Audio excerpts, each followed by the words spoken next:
ప్రపంచ చరిత్రలోనే మరో ఘోర విమాన ప్రమాదం చోటు చేసుకుంది. కౌలాలంపూర్ నుంచి బీజింగ్కు బయలుదేరిన మలేషియా ఎయిర్లైన్స్కు చెందిన MH370 విమానం వియత్నాంలోని సముద్రంలో కూలింది.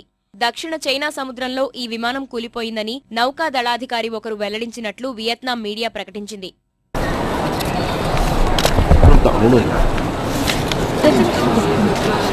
విమానంలో 12 మంది సిబ్బంది, 227 మంది ప్రయాణికులున్నట్లు మలేషియా ఎయిర్లైన్స్ తెలిపింది.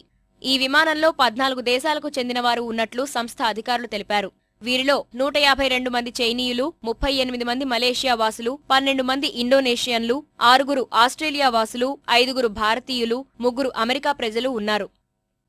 మలేషియా రాజధాని కౌలాలంపూర్ నుంచి బీజింగ్కు అర్ధరాత్రి బయలుదేరిన MH370తో ఏటీసీకి తెల్లవారుజామున 2 గంటల 40 నిమిషాలకు సంబంధాలు తెగిపోయాయి. విమానం ఆచూకీ కోసం మలేషియా, వియత్నాం సంయుక్తంగా గాలింపు చర్యలు చేపడుతున్నాయి.